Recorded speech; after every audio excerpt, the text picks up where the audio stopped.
아침 뉴스의 맥을 짚어드리는 시간 뉴스연구소. 오늘도 두 분의 연구위원 함께합니다. CBS 조태임 기자 그리고 김준일 시사평론가 어서 오십시오. 안녕하세요. 예, 첫 뉴스 어디로 갈까요? 네, 한미 팩트시트 발표. 예, 한국과 미국의 관세 안보 협상의 최종 결과물이라고 할 수 있죠. 그 설명 자료문 조인트 팩트시트 금요일에 대통령이 직접 발표를 했습니다. 네, 대통령이 직접 발표를 해서 그만큼 이제 더 주목도가 높았고 관심이 높았고 또 정부가 여기에 얼마나 공을 들였는지 알 수 있는데요. 네.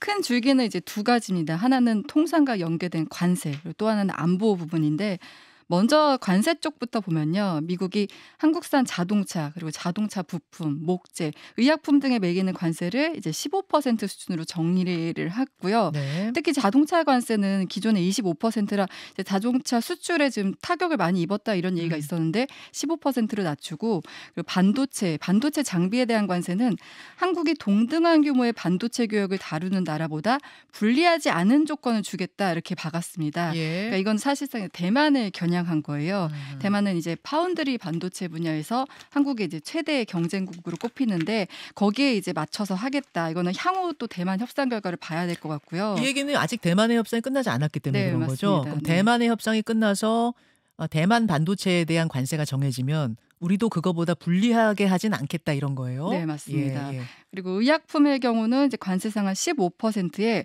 복제약 같은 경우는 무관세 유지가 확인됐어요. 복제약 무관세는 사실 이제 미국 측 필요가 큰 부분인데 우리나라가 복제약 수출 최대 수출국이죠. 네, 우리나라가. 맞습니다. 예. 근데 이 복제약이 약간 인플레이션 좀 완화하고 의약품 품귀를 이제 미국 사회에서 막기 위한 것이기 때문이고요. 그리고 관세 합의를 하면서 이제 한국은 총 3,500억 달러, 우리 돈으로 480조 원 규모의 이제 대미 투자를 하게 됐는데 1,500억 달러는 이제 조선 분야 투자를 하게 되고 네. 2,000억 달러는 뭐 전반적으로 에너지, 반도체, 의약품, 핵심 광물, AI 등 이런 전략 분야에 투자를 하게 됩니다. 네. 그리고 여기서 또 이제 눈에 띄는 게 연간 투자 상황을 200억 달러, 그러니까 우리 돈은 29조 한 1,100억 원 수준인데 여기에 제한을 하고 투자처는 이제 아직 정해진 건 아니지만 상업적 합리성만 있는 투자만 한다. 그리고 원금 회수와 수익 배분 구조 부분도 이제 문서에 담아서 뭐 이거 사실상 공여 아니냐 이런 비판이 있었는데 그런 우려를 줄였다. 이런 게 이제 정부 설명입니다. 자, 경제 분야 그렇고요. 안보 쪽 내용 한번 짚어볼까요? 네, 안보에서는 이제 가장 관심이 핵 추진 잠수함이잖아요. 문서에 미국은 한국이 핵 추진 잠수함을 건조하는 것을 승인했다. 연료 조달 방안을 포함해 한국과 긴밀히 협력한다 이렇게 적혀 있는데 네.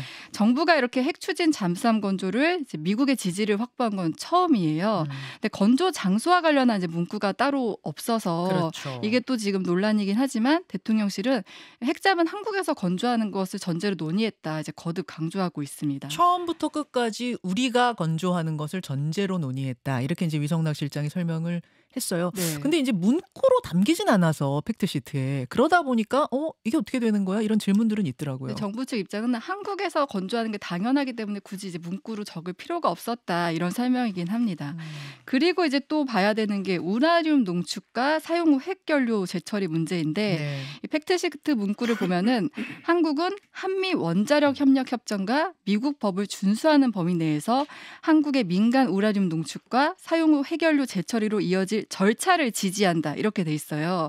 사실 이제 지금까지는 우리가 우라늄 농축이나 재처리에 거의 이제 묶여 있는 상태였는데 네. 이제는 이제 확대 방향으로 좀 문을 열었다. 요 정도로 이해하면 될 것 같습니다. 네. 그러니까 아직 뭐 구체적인 범위나 뭐 실제 기술 시설을 어디까지 허용할지는 앞으로 이제 후속 협상에 달려 있기 때문에 이 부분은 이제 어떻게 보면 이제 시작을 하게 됐다. 여기에 좀 의미를 둬야 될 것 같습니다. 예. 여기에 더해 이제 주한미군의 지속 주둔, 뭐 전시작전권 전환을 위한 한미 협력, 한국의 국방비를 GDP 대비 3.5%까지 올리겠다. 이런 계획들도 이번에 이제 한국 그 한미 협상 그 추후 과정에 좀 담겨 있는 상황입니다. 자, 이 팩트시트 결과를 넣고 여야의 반응은 어떻게 나오고 있습니까? 네, 뭐 표현부터가 완전히 정반대인데요. 더불어민주당은 이번 팩트시트 국익 시트라고 부르면서 강하게 환영을 하고 있어요. 어려운 여건 속에서도 국익을 지켜냈다 이런 입장인데 국민의힘은 이거 팩트시트 까보니까 백지 시트다, 굴종 세트다 이렇게 표현을 하고 있고요.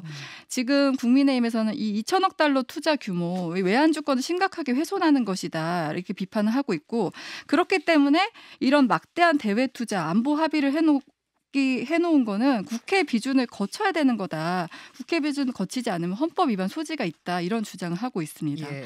그래서 앞으로 좀 이제 쟁점이 될 부분이 국민의힘에서 국민 1인당 1,000만 원에 달하는 재정 부담을 국회 동의 없이 떠넘기려 한다 하기 때문에 이 국회 비준 문제가 정치권에서 좀 쟁점이 될 것으로 보이고요. 국회 비준, 그러니까 국회 승인을 받아야 하느냐 안 받아야 하느냐 요게 새로운 쟁점으로 떠오른 거군요. 네. 근데 민주당은 이거 지금 미국이 이 협상과 관련해서 의회 비준을 받지 않은 상황에서 우리 정부만 국회 비준을 받는다는 건 좀 말이 안 되고 그 대미 투자와 관련해서는 특별법을 마련해서 이제 후속 조치를 이어가겠다 이런 입장입니다.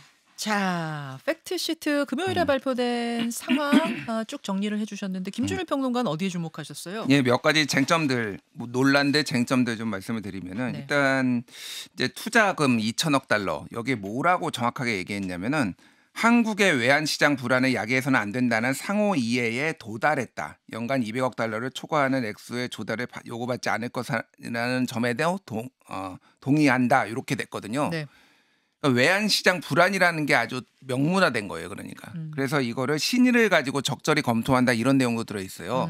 그러니까 이게 외환시장이 불안할 경우에는 예를 들면 최대 200억 달러지만 우리가 요청을 하면은 이거는 좀 적게 할 수도 있어. 이런 것까지로 해석이 될 수 있는데 이게 그러니까 좀 불안한 거죠. 사실은. 이게 그러니까 어차피 지금 상호 신의를 가지고 한다라는 거는 그 신의가 계속 지켜질 것인가? 하하. 예, 트럼프는 특히 이제 좀 변덕스러운 사람이다 보니까 필요할 경우에는 또 강하게 압박할 수 있는 여지가 있다 아니다. 어쨌든 이 정도까지 구체적으로 넣어준 나라는 없다. 다른 나라를 비교해도.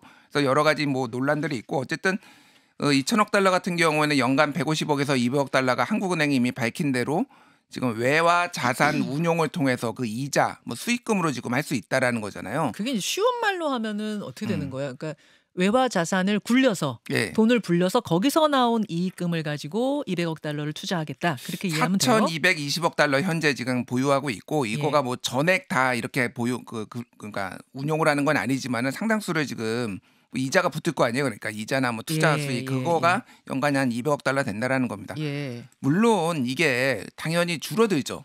그러니까 무슨 얘기냐면 외화 시장이 불안하면은 그거를 지금까지는 투자를 이제 외화 시장을 안정하는 데 투자를 했는데 그게 분명히 가용 금액이 한국은행이 줄어드는 건 뭐 사실입니다. 줄어드는 건 맞죠. 예, 이러나 그러니까 저러나. 그 부분이 지금 최근에도 지금 원달러 환율이 급등해가지고 지금 구두 개입하고 그러면서 막 이렇게 뭐 시장에서 좀 매입을 했다. 한국은행이 이런 얘기도 있는데 그런 부분들이 얼마나 좀 스무스하게 그러니까 안정화와 되게 할 수 있느냐가 좀 중요해질 것 같고 예, 예. 농축산물 추가 개방은 안 하기로 했어요. 그거는 예. 명문화했는데 이렇게 적혀 있습니다. 농업 생명공학 제품의 규제 승인 절차를 효율화하고 미국 승천권의 지연을 해소해야 된다.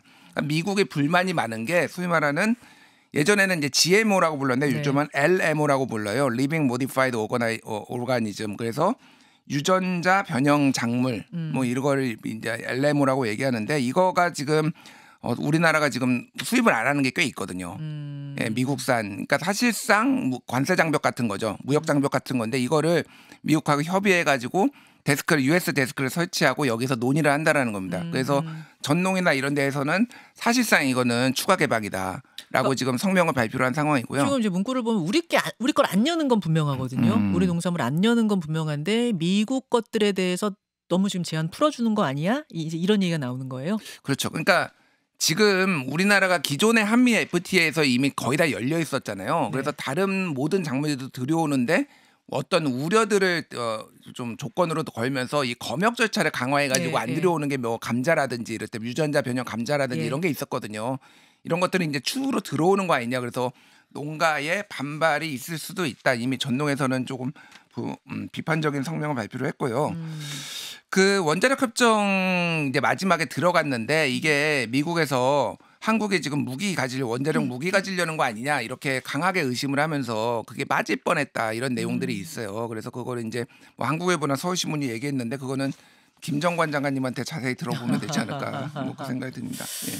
자, 지금 내용들 그리고 이제 쟁점들 남은 과제는 뭔지 정리를 해주셨는데 비준 동의는 짧게 하나만 말씀드릴게요. 그러시죠. 예. 그러니까 비준 동의는 국회 예산처에서도 비준 동의를 받는 게 좋다. 이를테면은 중대한 재정적 부담을 초래할 것으로 예상되니까 양국 간 양해각서 협정 체결 시 법령에 따라 국회 비준동의를 거쳐 추진하는 방안을 검토할 필요가 있다. 국회 예산정책처가 이미 이런 얘기를 했어요. 그래서 이게 또 후속에 특별법을 만든다고 하면은 국회 예산, 그러니까 비준동의 안 받고 특별법은 그럼 만드는 게 맞느냐? 뭐 이렇게 지금 뭐 야권에서는 얘기를 하고 있는데 이거를 MOU를 안 하는 게 맞다라는 주장도 있습니다. 그러니까 비준동의를 안 하는 이거 왜 그러냐면은 이게 왜냐하면 또 바뀔 수가 있는데 우리나라만 미국은 이거를 법으로 안 해놨는데 우리나라만 법으로 해놓으면 이게 상당히 부담이 경직화돼서 부담이 되는 거 하나. 그리고 또 하나는 미국의 대법원이 지금 아예 관세가 다 무효다 이런 거 지금 판결이 얼마 안 남았거든요. 만약 그거 나오면은 이것도 다 많은 변동이 있을 수도 있는데 이거 어떻게 할 거냐 뭐 여러 가지가 있어서 비준동의를 안 하는 게 맞다라는 주장도 지금 나오고 있습니다. 자, 이 부분 역시 제가 잠시 후에 김정관 장관께 직접 질문하도록 하겠습니다. 두 번째 이슈 넘어가죠. 집단행동 검사장 전원 평검사 전보 검토. 자, 검찰이 대장동 항소 포기에 반발해서 집단행동에 나선 그 검사장들 있었잖아요. 정부가 이 검사장들을 평검사로 전보하는 방안, 일종의 인사조치하는 방안을 지금 검토하고 있는 거예요. 네, 맞습니다. 지금 발단은 지난 10일에 이 전국 18개 지검장하고 8명의 지청장이 검찰 내부망에 공동 입장문을 올렸잖아요. 정부와 여당은 이것에 대해서 이제 검사들의 집단 행동으로 보고 있어요. 그래서 지금 이제 3가지 카드가 거론되고 있는데 형사처벌 가능성 검토, 그다음에 직무감찰 징계, 그리고 검사장들을 평검사로 전보하는 인사조치들인데 이것들을 동시에 이제 처리하는 것도 가능하다는 입장입니다. 공직기관 확립 차원에서 이제 필요하다 이건데 그 중에서도 지금 이제 유력하게 가장 거론되는 게 검사장 전원을 평검사 전보하는 게 이게 이제 강력한 문책 효과가 있으면서도 이제 법적으로는 단순 인사권 행사라고 보고 있어요. 그러니까 이번에 이 항소폭이 문제 있습니다. 설명해 주십시오라고 사인했던 그 성명서에 사인했던 검사장이 전국에 2명 빼고 다 했잖아요. 근데 그 전부를 다 평검사로 전보 조치한다고요? 네, 맞습니다. 근데 이게 지금 검찰청법을 봐야 되는데 거의 검사 직급은 검찰총장과 검사 이제 2종류로만 나뉘어져 있어요. 그러니까 검사장이라는 건 직급이 아니고 보직이에요. 보직. 네, 그래서 이제 우리가 뭐 검사장급 부르지만 사실 직급은 그냥 검사인 겁니다. 그러니까 보직 해제하겠다 그런 거네요. 네, 맞습니다. 그러니까 이거는 이제 직급 감등이 아니라 그냥 인사 재량이라는 게 정부 설명이에요. 실제 앞서 2007년에도 권태호 전 법무연수원 기획부장이 그 로비 사건에 연루돼서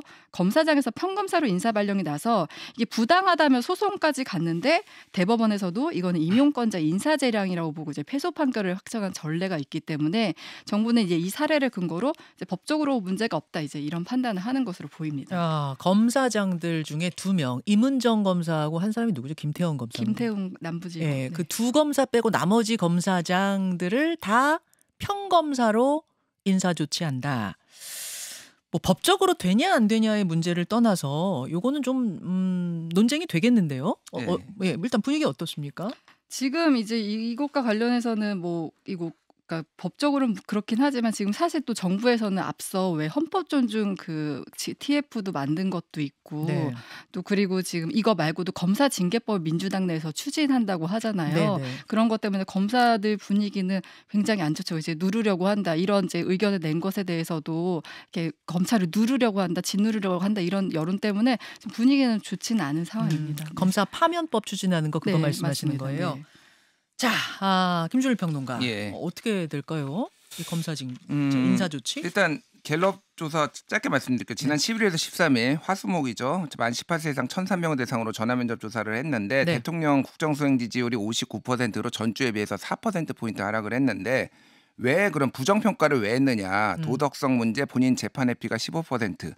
그리고 4번이 대장동 사건 검찰 항소 포기 압박 6%. 그래서 같은 맥락이에요. 이게 가장 영향을 줬다 이렇게 보면 될 것 같은데 그리고 대장동 사건 항소 포기에 대해서 적절하지 않다가 48, 적절하다가 29. 그래서 차이가 많이 납니다. 여론이 좋지 않아요. 그럼 이걸 이제 어떻게 돌파를 할 거냐 여권은 이거를 좀 더 강하게 검찰 개혁과 사법 개혁을 하는 걸로 지금 돌파가 좀 가닥을 잡은 것 같아요. 더 세게 간다. 이게 법관에 대해서도 징계를 1년에서 2년 늘리고 비법관들이 징계할 수 있도록 지금 법안 고치겠다. 그리고 검찰도 지금 검찰 징계법이나 검찰청법 개정안 지금 해서 검찰청장도 지금 탄핵 없이 이렇게 뭐 징계할 수 있게 파면할 수 있게 뭐 이런 것까지 추진한다라는 거니까 지금 정치 검찰의 조직적 반항이다. 이런 프레임으로 지금 가려는 것 같은데 이게 항명이다라는 얘기를 계속하고 있는데 명이 없었는데 어떻게 항명이냐. 이게 명이 아니었잖아요. 그러니까. 그리고 게다가 정성호 장관도 신중하게 지금 검토해라 하라는 건데 그럼 명령이냐 그게. 그러니까 그게 명령이 아니라고 얘기를 해놓고 이걸 명령이라고 보는 것도 그렇고 그러면은 예전에 그러면은 검사들이 왜 항명 안 했느냐라고 얘기를 했는데 지금은 항명하니까 다 징계에 갔다가 오고 뭐 이런 것들이 조금 그러니까 진보 진영에서야 이해가 되지만은 정치 검찰 근데 중도층에서도 이게 수긍할 수 있을 것인가. 워낙 국힘 지지율이 안 나오는 이런 것들이 조금 강하게 밀어붙이는 배경이 아닌가 그렇게 보여집니다. 자, 오늘 방송에서 소개할 모든 여론조사의 자세한 사항은 중앙선거 여론조사심의위원회 홈페이지를 참조하시면 되겠습니다. 두 분 수고하셨습니다. 감사합니다. 김현정의 뉴스쇼는 시청자 여러분의 참여를 기다립니다. 구독과 좋아요, 댓글 잊지 않으셨죠? 알림 설정을 해두시면 평일 아침 7시 10분 실시간 라이브도 참여하실 수 있습니다.